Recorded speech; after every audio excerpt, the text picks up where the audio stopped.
Welcome to Deal Talk. My name is Jeffrey Veit.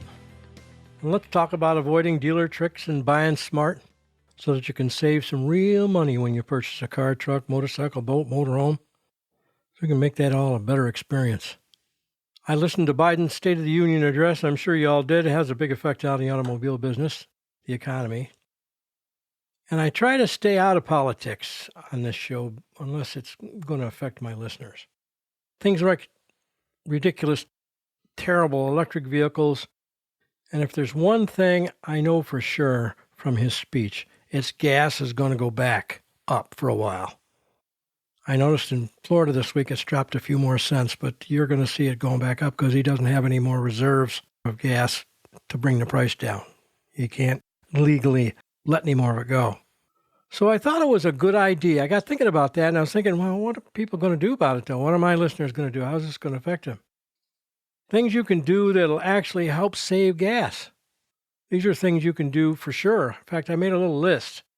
I've done that before a couple of years ago, and I'm going to do it again now, a list. And, of course, I've added a few things to it. I've gotten a little more knowledgeable about it, thought about it more.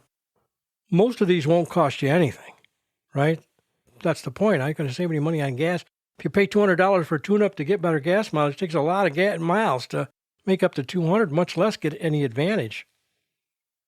Doesn't make sense to spend $200 on a tune-up you don't need anyway. Or thousands and thousands on an electric vehicle for a fuel, which, first of all, costs almost the same now. Second of all, is not convenient, to say the least, is a lot more dangerous, and serves no other purpose to humanity other than to provide fuel. Doesn't make anything. It doesn't turn into anything. Anyway, here are some things you can do. I thought it'd be good to go over with you a quick list of things you could do to save yourself better gas mileage right off the bat. Now, that may not seem like a lot of money, but it could be. Over the course of a month, you could be talking about maybe $100, $150 over the course of a month. That puts a dent in inflation, at least. You know, the funny thing about the inflation figures, which are at 8 or 9%, I'm sure the government's starting to wake up to the fact that they haven't had price increases for used cars and things involve that inflation number. No, they're going to have to, though. I'm sure the Republican Party is going to make them put the real facts in there because used cars and new cars are selling over sticker and used cars are selling way over the book price. And that's inflation. So it didn't even include those. Boy, that'll really knock it out. You watch. But anyway, here's some things you can do. First of all, number one, we slow down. Don't drive so aggressively. Less RPM should equal less gas consumption. And if the less that you open the throttle, because when you push on the gas pedal, what happens is a thing called the throttle opens up in the engine and sucks more gas in and less air. Yeah, so the mixture of the gasoline becomes more gas, less air in the mixture, burns more gas. That's why it accelerates. So you don't have to accelerate quite as much.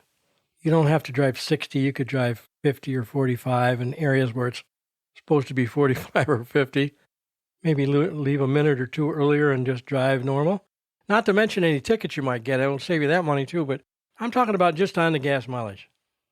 Another one is to think about it before you go somewhere. Combine your trips.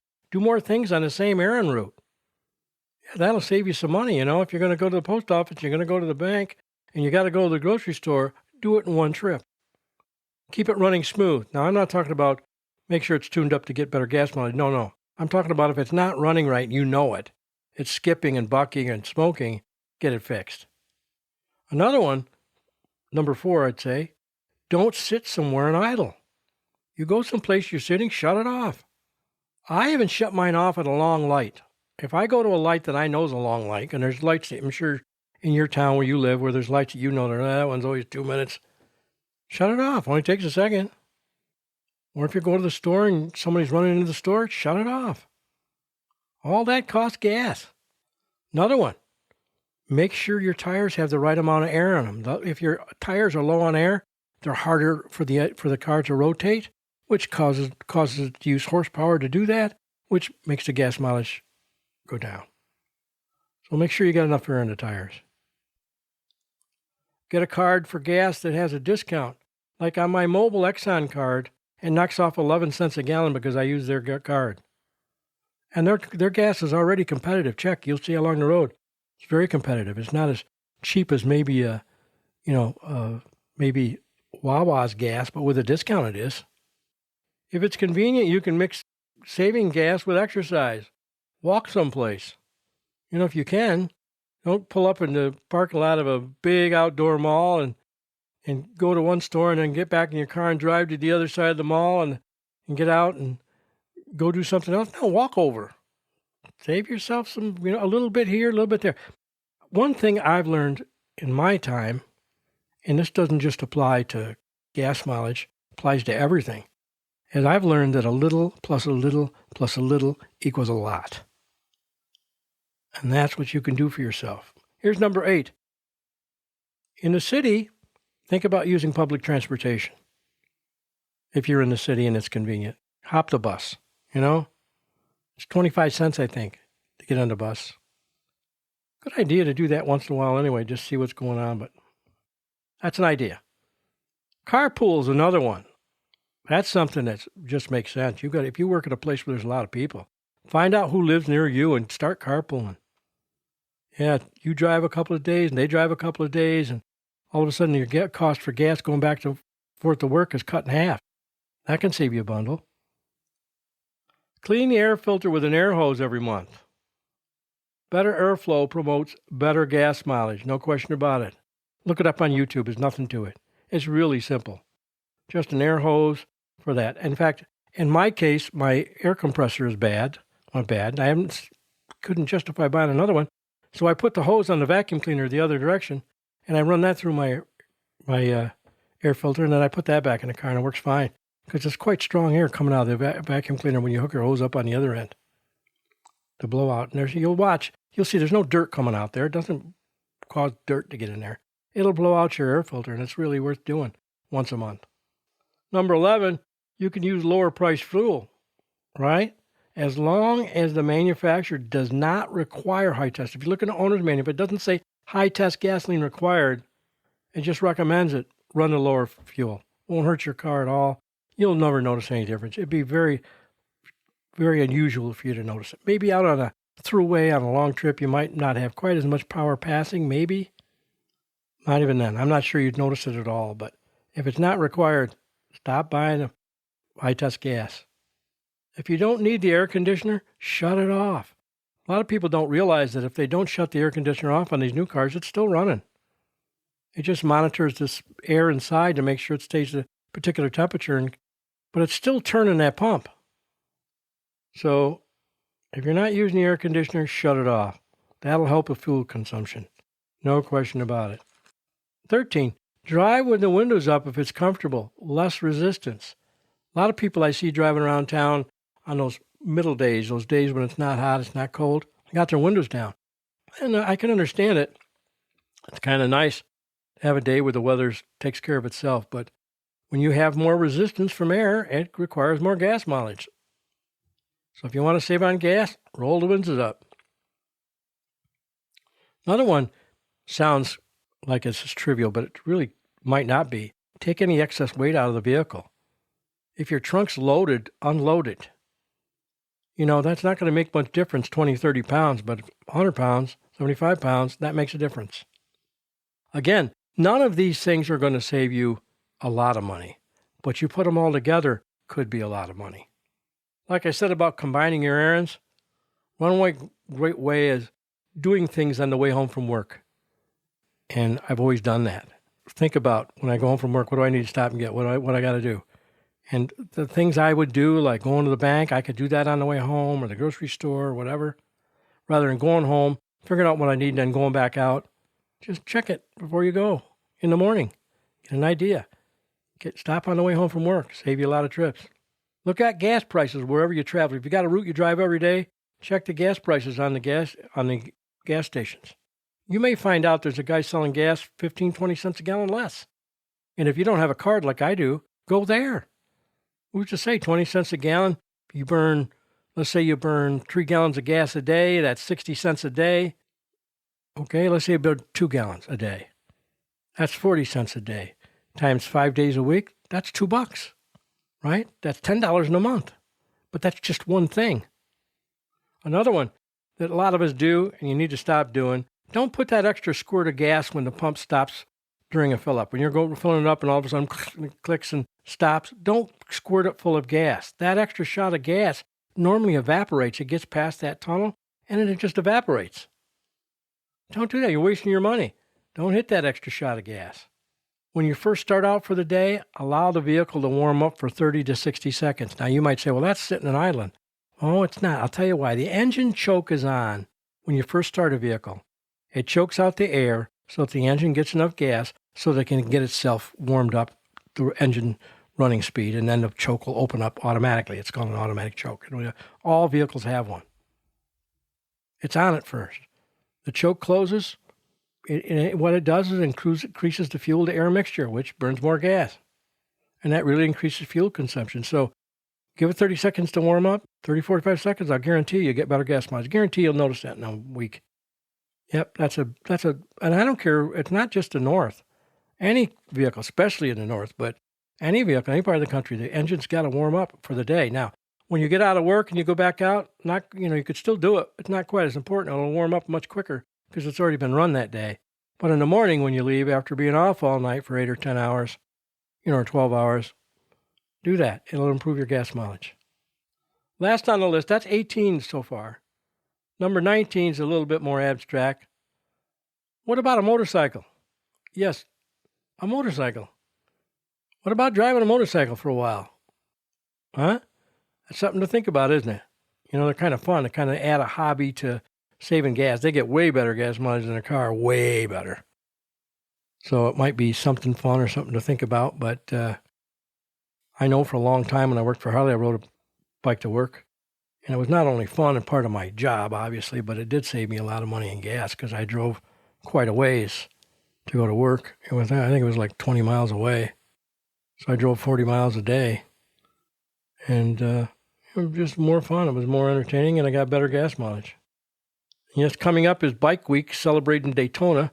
I think that's next week or the week after that is Bike Week. And that Bike Week is actually celebrated everywhere in the country. Every Harley dealership in the country will have something going on for Bike Week, and a lot of the metric stores will too for Bike Week because it's just so well known and famous. If you've never been to it, it's really that's a real trip. I won't tell you.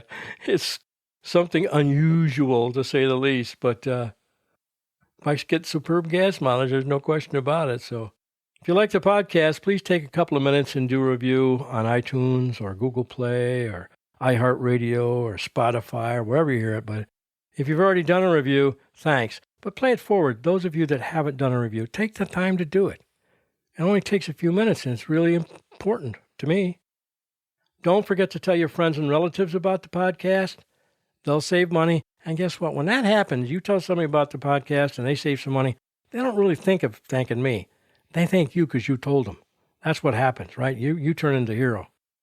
Those of you who'd like some written material to carry with you when you're out shopping, then get a copy of The Informed Buyer from Amazon Kindle or Barnes & Noble Nook. Either one. Download it to your smartphone or your tablet. It's the basics for quick reference when you're out in the buying process. And best of all, it's $3. It was $3 last year, and the year before that, and the year before that, and the year before that. It's $3. It'll stay at $3. No inflation on The Informed Buyer. That's the name of it. It's called The Informed Buyer. But spend the $3. I guarantee you'll be happy you did. You'll come to use it from time to time, and when you do, give it to somebody else, right? And you let your relatives use it. We haven't talked about buying a motorcycle specifically in a long time. If you're thinking about a motorcycle, you may have questions, and especially in this crazy market. Does the inventory shortage affect motorcycles? That's been going on with cars, right? It's been crazy because they blamed it on chips. It was chip shortages, supposedly. And now they have chips and they can sell vehicles. They could have sold vehicles, but let's not get into that. That's political. What about them? I'll try and cover what you might have questions about and offer some information you may not have about buying a motorcycle. The first question is, what is your level of interest? That's the first question I ask people when they're going to go get a motorcycle. What's your level of interest? Is it to try it out, to see if you like motorcycles? Something you don't know anything about? What is your level of commitment? Should determine what to spend new or used. I mean, whatever your level of commitment is. I mean, if you're just going to try it out and see, then it's probably a good idea not to buy something expensive, to buy something inexpensive, used, maybe something that's a little less lower priced, like maybe a Honda or something like that, and see if it's something you want to do. Because a lot of people buy motorcycles. I sold them for years, and they'll buy a motorcycle, and all of a sudden a year later, like, nah, it's not for me. They get scared of it, or they just got other things to do, or it's not convenient for their work. If you got to wear a tie and a suit at work, it can be difficult to have a motorcycle to ride back and forth to work. And an expensive used bike can help you get through that, at least at first, right? Another choice that you have to make at some point is whether you're going to be riding a touring bike or sport riding. Long rides with other people on the bike with you, that's a touring bike, right? Or you're going to go on short rides, you're just going to be mostly around the area you live.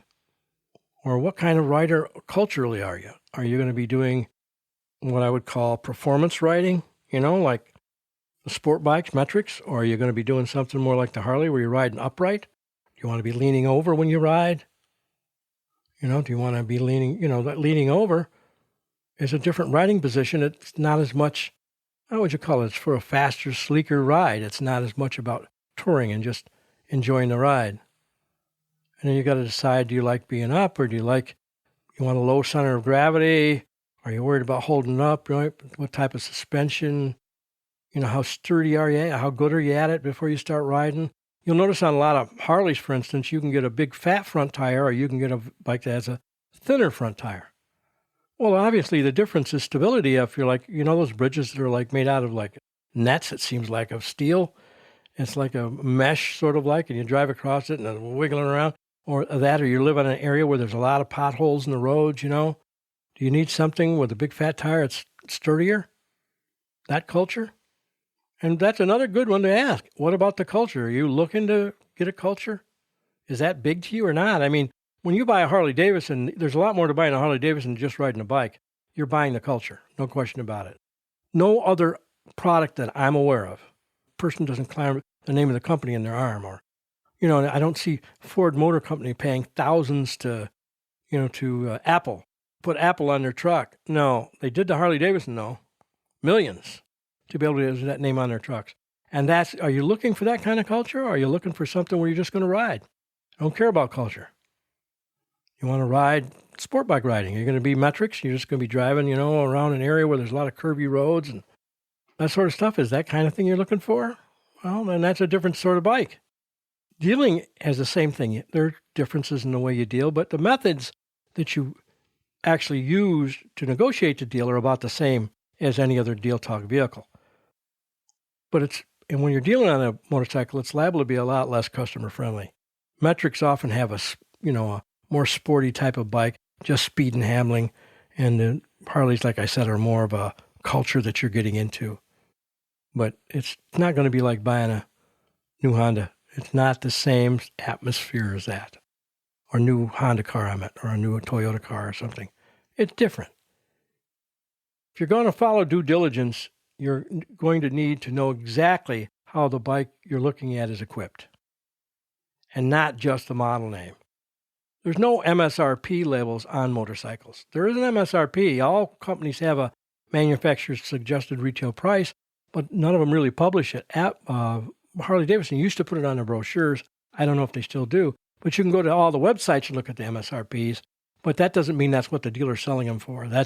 Every market is different. There's nothing that says a dealer has to sell anything for the manufacturer's suggested retail price.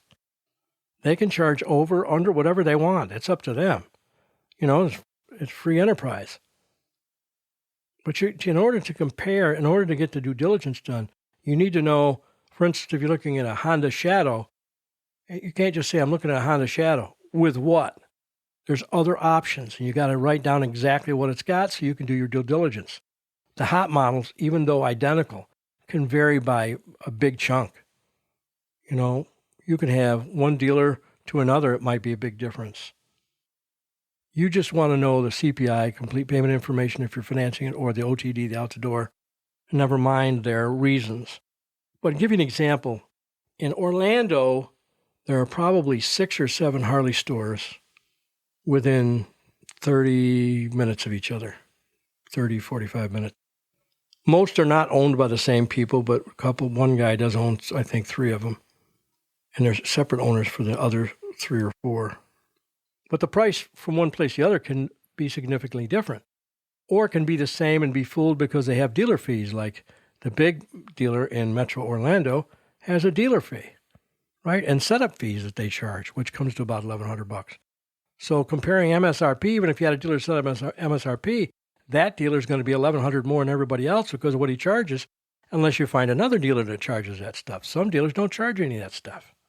You know, when I was in the business, we didn't charge anything for that stuff. But to be honest about it, the store that I worked at, we charged just as much for the bike. We just didn't call it that. We had another name for it. It was additional dealer profit, AMA, advanced market adjustment. But it came out the same. All came out in the watch. In the case of Harley-Davidson, that price difference can be significant, can be thousands of dollars because of supply and demand. And it's often an impulse purchase anyway. The spur of the moment allows that to happen. That's how they get away with it. But without a Monroney label to use as a measure, how would you know? A dealer can easily ask whatever they want for a bike and be much higher than the same bike at another dealer, and you would never know it. Especially on some models, like on Suzuki Hayabusa. You know, the Suzuki really hot street machines are that way. Harley-Davidson, I know that many dealers still charge over MSRP for a Street Glide. Street Glide is probably their most popular bike, and it is a very cool bike. It's like a dresser with extra bags, and it's low and sleek like a fat boy. It's really got all the positives from a lot of different models, and so they get over for it. All you want to know, though, is compared to the other dealers, is the OTD, who's got the best OTD, and how you do that's with a due diligence. And then you go back and negotiate from there. Internet due diligence quotes are paramount for 3 to 4 dealers of the motorcycle you're looking at, whether it's Harley or Suzuki or Honda. You want to shop and have some quotes from other dealers. Harley has no real competition, so if the goal is to buy a Harley, you only get your quotes from a Harley store. There is no other bike that competes with Harley. Some of them think they do, like Indian, and some of them, they're not. Believe me, there's no comparison. Some people say, oh, that's just as good. No, sorry. You can hope all you want. You can have all the wishing you want, but it doesn't change the facts. They're not the same. But if you're going to look at for instance, some of the other bikes that try to compete in that market, you'd want to go to 3 or 4 other dealers of those type of competing bikes. If you're looking at a Honda, there's lots of Honda dealers. So you can get quotes on new Hondas, tons of places, or Suzuki's or Yamahas. Might be a little harder to find a Yamaha dealer. There aren't as many of those. But that's, you could do it on a new bike. Now, on a used bike, you just look at the marketplace, right? You've got the books to go by. There's a book, NADA book and black book and blue book on motorcycles. So you can use the books and you can call around to dealers and ask what they'll pay. It's just like buying a used car. It doesn't make any difference. In fact, a lot of the metric bikes, if you like metrics, if you want to do that low in the saddle type riding, sport bikes, you can find a lot of stores that sell 3 or 4 different makes. There's a lot of stores that sell Yamaha and Honda and Kawasaki all in one store. Yeah, so you can get a lot done in that one store in terms of figuring out what bike, and then you just call around. You don't have to find a dealer where you live to get your extra quotes from. You can get them from, I live in Orlando.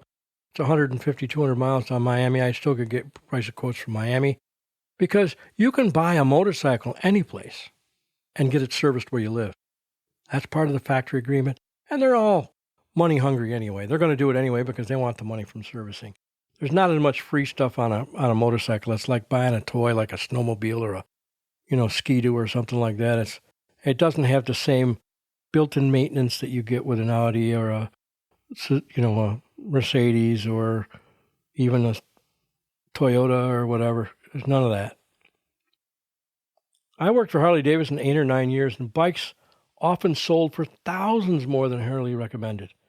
Few people shop, and when they do, they don't really get the information they need to do any intelligent comparison. They just say, oh, you got a fat boy for how much? And then they go someplace else, and they don't realize that there's other things that bring up the price. Alarms and fuel injection or not injected. Now they're all fuel injected, but it used to be you could buy a naturally aspirated bike, which is the way I'd buy one if I could buy one nowadays anyway. I'm surprised Harley hasn't brought that back just for the extra sales, because I'll guarantee there's a lot of guys that would buy a naturally aspirated over fuel injected, tons of them. Yep. And so, I mean, there's so many things. You got to get the information so you can do an intelligent comparison. One thing's for sure. You can buy a Harley at one dealer and get it serviced at the other. You can buy a Honda in Fort Lauderdale and get it serviced in Tampa. Doesn't make any difference. You can get service and warranty work done, either place. Often a dealer will charge setup and prep, and especially metric dealers will do that. They'll charge you the bike, and then they'll say, well, I got a setup fee of this and a prep fee of that. And I'm not talking about dealer fee that you run it into our cars. They'll have that too. But they'll have these two. Prep and setup is almost always paid for by the manufacturer, but as often as it's used as a way to sweeten the profit on a much lower priced item. Crazy, but that's what they do. Or they'll use the prep and the setup as something to give you to look like they're giving you a discount. We'll give you they got it priced out with prep and setup for $600. And then you get down to the nitty gritty and they'll say, well, we'll give you a $600 discount. They're not really giving you any discount because they got paid for the setup and prep anyway. It's just a play on words. OTD is really what counts. Never mind who cares what they got in there. What's the final number? Bike dealers don't have the experience of automobile dealers, so they'll either have goofy tricks or advertising or none at all with an assertive approach. A lot of crazy finance methods too, right? Insurance is another big consideration. That's something I should bring up right now. I don't care what kind of bike you buy. Definitely check out way in advance before you buy for sure. Don't buy and then check the insurance. Don't do that. Many insurance companies offer it because they feel they have to be a full-service insurance company, and they charge enough to make it worth their while. I used Geico, and the motorcycle portion of Geico is a completely different entity. It's not even part of Geico. It's another company. Shop the price and be sure of the coverage. It can vary by as much as 50%, and in some states more than that. Some sport bikes that are out there, like when the Hayabusa came out, that could cost you $5,000 or $6,000 a year to insure that bike. Yeah, no baloney. And bikes aren't cheap depending on your driving record, for sure. I've had guys that bought motorcycles when I was general sales manager. A guy buy one and comes back a month later and he says, geez, I had a lot of fighting with my wife and I just can't, insurance is high and I just can't deal with this. That's a used bike. It's like coming to trade it in. It can't give them their money back even after one day. You can't sell a used bike as a new bike. No, if their insurance is too much, they should have checked. It's one of those things, buyer beware. Check the insurance before you buy one, for sure. Your insurance. And then if you say, well, I'll get insurance somewhere else. Yeah, call around and see. Easier said than done, right? Some bikes aren't even able to be insured because of their type. Some are so powerful that insurance companies don't want them, no matter what. It's an ugly feeling to buy a motorcycle and then find out that your insurance company is another $150 or $200 a month. Find out ahead of time. Get your insurance rate before you buy. That's how you know. Believe me, it can be that much. I'm not making that number up. It's not uncommon, especially with metric bikes. Determining where to buy a bike is important. It can have a huge effect on your happiness, let's face it. Like I mentioned before about their assertive attitude, because of the loose rules about bike dealing, dealers can vary dramatically in terms of price, of course, right? But also in terms of their service and the quality of their service. And it can usually be a big difference between stores. And a lot of that has to do with their techs, how long their techs have been techs, and you can ask and find that out when you're buying. That's a big factor. I remember when I was with Harley that, the guys that are really experienced, the store that I worked at had a wonderful service department.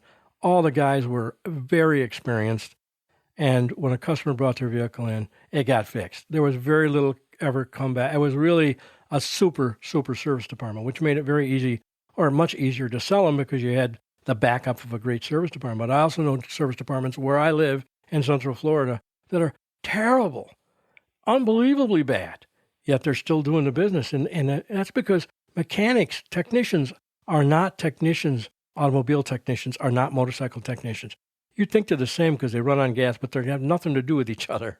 They're not at all alike, none of them, right? So keep that in mind. Know where you're buying. Determining where to buy can have a big effect. The dealership sales department that I managed offered a brochure to every prospect, and the brochure listed the advantages of buying there from that store. Many of the things were unique to the store I was at. They had maybe, I think we had 150 years of experience in the service department. That's unique. And some of the things we offered were the same things someone else was offering, but they didn't mention it. And if you have it in something that you give the customer and you don't mention it, you're no better off than the guy that doesn't have it. And so we'd have it on the brochure to let people know. And you may find a dealership that has a brochure that'll tell you what's good about their store and what the policies are, right? Even without a brochure, it's a good idea to ask the dealer, why buy? Why should I buy one here instead of buying it across the place that's 20 miles away? What's the advantage? And see what they say. Oh, if they hammer and haw, then you know that there's no advantage. But price is important, but ownership security is maybe a little bigger. And if they got those facts in writing, that's even better, because you want deeds, not words. And, they can say one thing, and it's a salesperson talking to you that doesn't even work in the service department, and be another. You can check the Better Business Bureau. In fact, if I was going to buy a new Harley again, I would check the Better Business Bureau to see how things had changed since I was selling them and see who's been in there and who isn't, right? I would. I'd find out how many, what kind of experience they had on the service desk and in the shop. Believe me, they can be, these things are sophisticated. There's no question about it. They're not like the motorcycles back in the 30s. These things are sophisticated. You need good technicians to have a happy experience. It's no different than a car. Another reason it's important to check on the dealer is that there aren't as many shops and there aren't as many techs for motorcycles. You can look at a garage that works on used cars. They don't work on used motorcycles. Nope. They would have a bad experience because they don't know about them, just like the motorcycle shop can't really work on cars. If you want to know who's got the people, you need at least a fair dealer. It can be a shot in the dark, but at least try to check. You can't always find out. Like I said, it's a shot in the dark, but the big metro markets, Miami, Orlando, Jacksonville, Florida, Philadelphia, New York, you can find the reputation on those dealers. You can find that. That's not something you don't have to worry about. And don't think for a second it doesn't make a difference. It makes a huge difference. It's hard not to be blinded by price, but if you got a dealer that's going to sell you a Harley for $300 less than another dealer, and you find out that the guy that's going to sell it for less is all over in the Better Business Bureau and the other guy isn't, well, I don't know. If you'd rather buy from the other guy, it ought to be worth that $300 not to go through that. If it's a used bike, you can get a Carfax or an auto check just like you can on an automobile. No, you can get that. But they don't have the same or as much information as a car or truck version does. They aren't as good. They'll admit that a motorcycle has less information available. You have to do a lot of checking yourself on a used bike. Repairs to bikes aren't reported the same. Look the bike over for severe scratching on the frame or on the side covers if it's a metric bike. On a Harley, on the frame underneath. See if it's been beat up. See if it's straight. You can judge that with your eye. That usually means the bike has been down, or could have frame issues. Get a mechanic's opinion, a motorcycle mechanic, one that you hire. Before you buy a used bike, if you're buying it from a big metro dealer, new motorcycle dealer, not just a used bike dealer, you're a little bit safer, but I would still have a tech look at it, one that you paid, one that you're not one that works at the dealership. Find out what the story is. They can have a lot of things going on with them that don't show up. If it's a used bike, check the DOT dates on the tires. Right? The tires, the DOT dates will tell you at the last 4 when the tire was made. If the tires are over 4 or 5 years old, get new tires. It's important on a motorcycle. One blowout costs you your life. It's not like a car will put you in a ditch. A blowout on a motorcycle kills you. So you got to make sure the tires are good. Make sure the dates of the tires. That's right on the tires, so you can find that out. If they're over 5 years old, you have to get new tires. I wouldn't ride on a bike with tires that were over 5 years old. Nope. They might last, but if they don't, if I'm on the one that it doesn't, you're dead. It's different, right? If it's used, check on any factory recalls that have not been done. You can do that at the https://nhtsa.gov or the vinrel.safecar.gov. Both of those places will tell you about recalls on bikes, not just cars. Recalls are a good thing to get done anyway because they can lead to additional coverage. I've had friends that bikes got them fixed under recall, and they got an extra warranty on whatever that item was, and it happens to be something that's important, something big like an axle or maybe a clutch or something like that. Well, then it's worth getting it. It's an extra warranty. You also have to decide whether to buy new or used, right? Which one? If it's, and here's how I decide when I go out to look, which one I'm probably going to lean towards. If it's a brand with high resale value, like Harley, I always pick to buy new because the prices on the used are going to be very close if it has high resale value. And I don't want to buy someone else's issues unless I'm saving a bundle or something someone else has broke in and they put the miles on it and they know what they got. I would buy new. But if I'm looking at a bike that doesn't have the same high resale value, it doesn't mean it's a bad bike because it doesn't have high resale value. It's just the fact it doesn't have high resale value because they don't maybe sell many, like, for instance, Kawasaki. Some of their bikes are great. They just don't sell many, so they don't have high resale value. That's a bike that I would buy used because there's going to be a big difference between the new one and the used one. And that's what I'm looking for when I buy used is that big difference in price. So that's how I decide which one to go with. Because the prices aren't going to be as variable as you think. You buy a new Fat Boy, let's say you pay $18,000 for a new Fat Boy with accessories. And 2 years, 3 years later, you come back to trade it in. They're probably still going to give you $12,000 for it, $13,000. So it's going to be sitting on the showroom floor for $15,000. You can buy a new one for $18,000 or 2-year-old for $15,000. I don't know about you. For $3,000, the difference in interest will probably more than make that up. I'd buy the new one at that point. Got to be a pretty big difference for me to go used. The advantages to a new bike are you break it in, you customize it the way you want, you get the exact color you want. The financing terms are always better on a new vehicle than a used vehicle. That's cars, trucks, motorcycles, boats, any of them. And unless you have a very special bank. If you're paying cash, you're still, it's not going to be that much difference in most cases.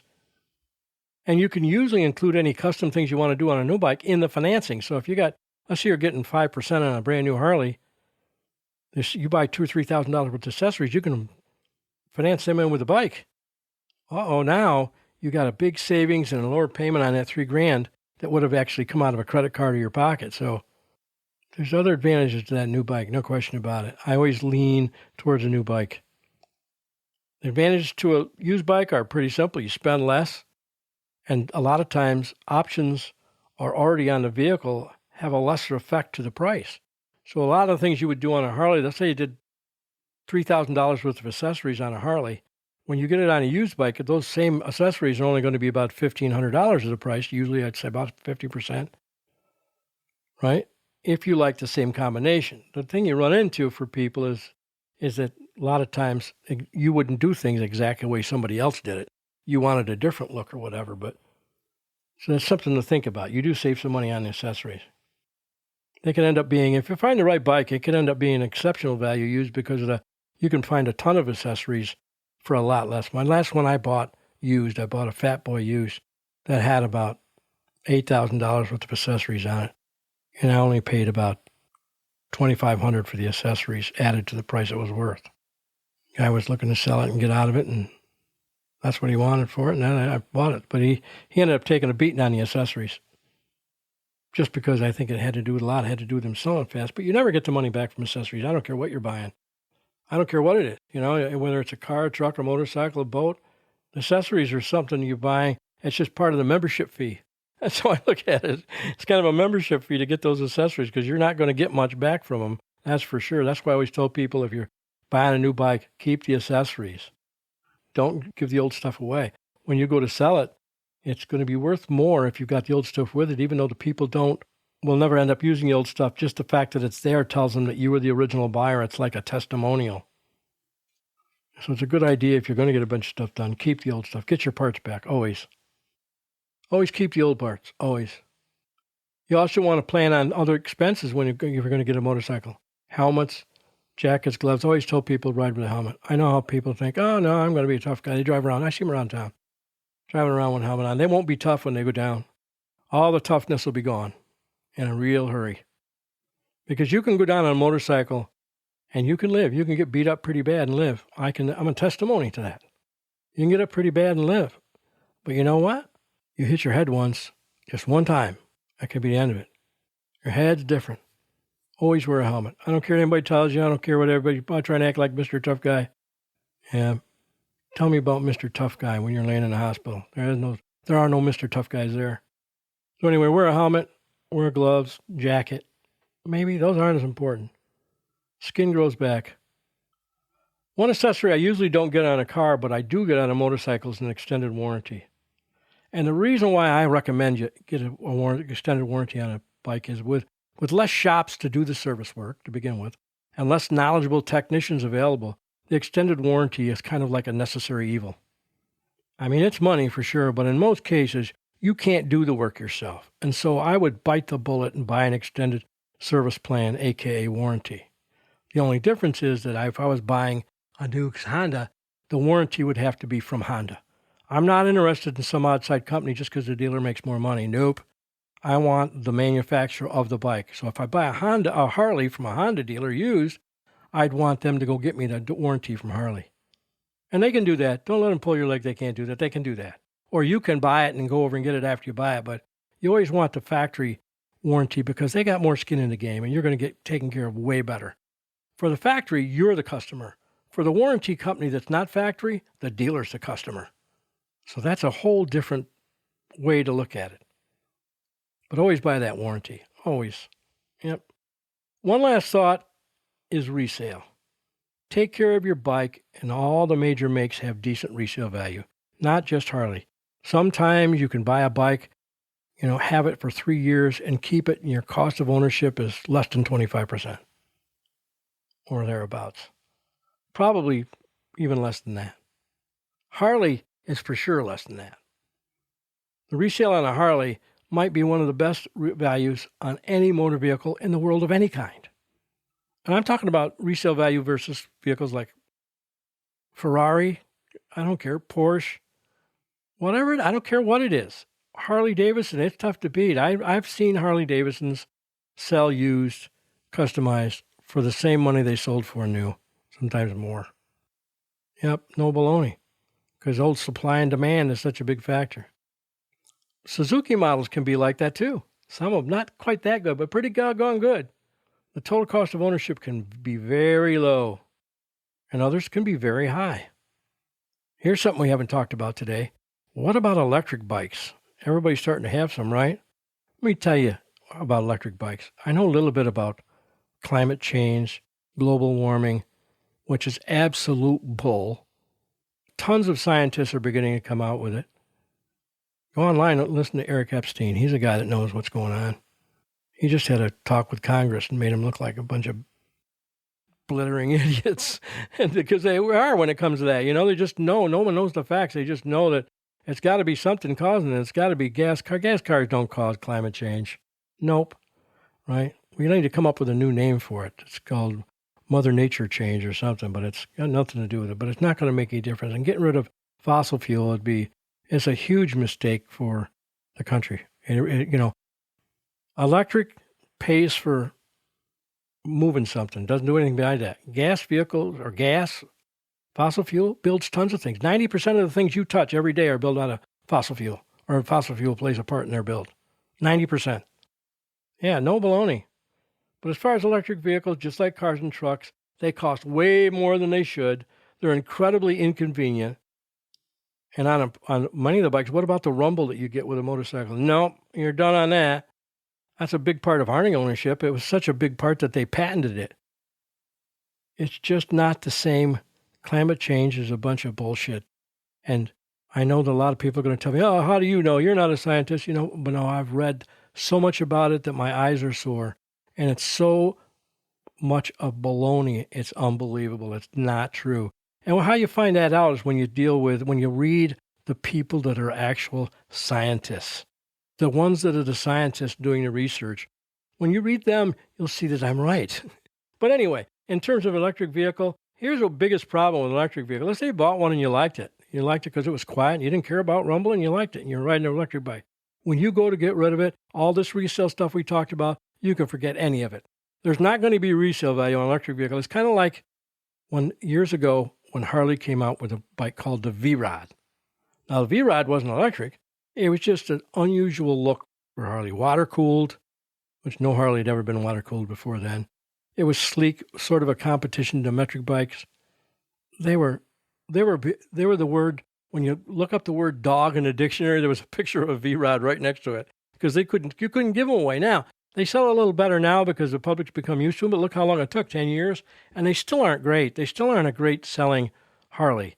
They're just not. They're for a person that's been on metric bikes to make the switch, they don't have to switch quite as much. They're just not the same because they are what they are, and that's just a case of a gas design that's not popular. But in the case of electric bikes, there's so few people that'll buy one. When you go to get rid of yours, what are you going to do with it? There's only 4 people in your town you live in that would consider one. What do you think they're going to do? There's no demand. So that's the other side of it. Many real scientists are beginning to realize the Green New Deal is not the thing, but we're not talking about that day. We're talking about motorcycles. So skip the electric bike. Just skip it completely. Elon Musk, the owner of Tesla Electric Vehicle Corporation, said that fossil fuels are not the cause or the answer to climate change. Here's the guy, the biggest electric car company in the world, sells more electric vehicles than anybody else, saying publicly that fossil fuels haven't got anything to do with climate change because he's an honest guy, the guy that just bought Twitter. He's honest, and that's true. They don't. Now, you might like an electric vehicle, buy one and enjoy it. Fine, God bless you. That's the way it is. But it's all the things I've said that are bad about them, they still are a fact. You still have to consider it more of a toy than you do a vehicle. So that's the basics for a bike purchase. That's what you got to consider. I mentioned earlier in this podcast, dealing is the same as a car or a truck, pretty much. But you still have to do it. Get your finance questions answered at the bank before you shop. That's for sure. You always go shop finance on anything first. Bikes are a finance question that can vary dramatically. Shop a bunch of banks and get the Harley credits or Honda credits figure. They can be very competitive too. Do as much by phone and internet as possible for due diligence quotes. At least 4. You want at least 4 due diligence quotes on the vehicle you're looking at. Then the face-to-face is the final thing, which is still the best way to go. I know a few really good Harley stores. I was with them for 10 years. I got to know a lot of dealers, some around the country, and I know the ones that are better. So if you're going to buy a Harley and you want some advice on where to go, I can tell you where to go. That's a good place to do business with.